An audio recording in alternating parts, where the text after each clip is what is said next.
رسول اللہ صلی اللہ علیہ وآلہ وسلم جب مدینہ تشریف لائے تو پہلے اپنے نینیحال میں اترے جو انصار تھے، اور وہاں آپ نے 16 یا 17 ماہ بیت المقدس کی طرف منہ کر کے نماز پڑھی، اور آپ کی خواہش تھی کہ آپ کا قبلہ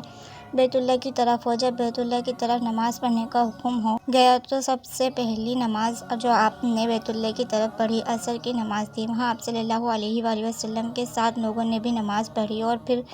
آپ کے ساتھ نماز پڑھنے والوں میں سے ایک آدمی نکلا اور اس کا مسجد بنی حارثہ کی طرف گزر ہوا تو وہ لوگ رکوع میں تھے۔ وہ بولا کہ میں اللہ کی گواہی دیتا ہوں کہ میں نے رسول اللہ صلی اللہ علیہ وسلم کے ساتھ مکہ کی طرف منہ کر کے نماز پڑھی ہے۔ یہ سن کر وہ لوگ اسی حالات میں بیت اللہ کی طرف گھوم گئے، اور جب رسول اللہ صلی اللہ علیہ وسلم بیت المقدس کی طرف منہ کر کے نماز پڑھا کرتے تھے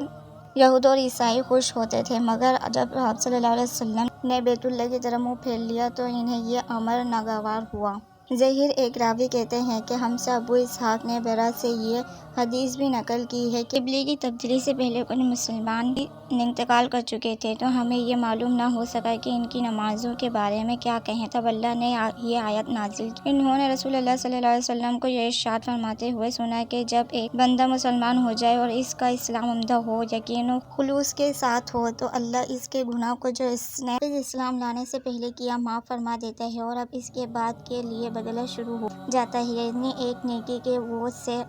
10 گنا سے لے کر 700 گنا تک ثواب، اور ایک برائی کا اسی برائی کے مطابق بدلہ دیا جاتا ہے، مگر یہ کہ اللہ تعالیٰ اس برائی سے بھی درگزر کرے اور اسے بھی معاف فرما دے، یہ بھی اس کے لیے آسان ہے۔ رسول اللہ صلی اللہ علیہ وسلم نے فرمایا کہ تم میں سے کوئی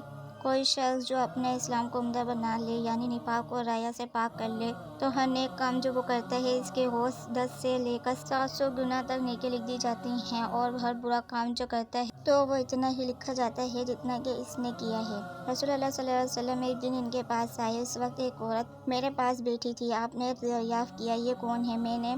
عرض کیا فلاں عورت، اور اس کی نماز کی اشتیاق اور پابندی کا ذکر کیا۔ آپ صلی اللہ علیہ وسلم فرمایا ٹھہر جاؤ، سن لو کہ تم پر اتنا ہی عمل واجب ہے جتنے عمل کی تمہارے اندر طاقت ہے۔ خدا کی قسم ثواب دینے سے اللہ نہیں اکتاتا، مگر تم عمل کرتے کرتے اکتا جاؤ گے، اور اللہ کو دین کا وہی عمل زیادہ پسند ہے جس کی ہمیشہ پابندی کی جا سکے اور انسان بغیر اکتائے اسے انجام دے۔ ایک یہودی نے ان سے کہا کہ اے امیر المومنین، تمہاری کتاب قرآن میں ایک آیت ہے جسے تم پڑھتے ہو، اگر وہ ہم یہودیوں پر نازل ہوتی تو ہم اس کے نزول کے دن کو یوم عید بنا لیتے۔ آپ نے پوچھا وہ سی آیت ہے؟ اس نے جواب دیا سورہ مائدہ کی یہ آیت کہ آج میں نے تمہارے دین کو مکمل کر دیا اور اپنی نعمت تم پر تمام کر دی اور تمہارے لیے دین اسلام پسند کیا۔ حضرت عمر رضی اللہ عنہ نے فرمایا کہ ہم اس دین اور اس مقام کو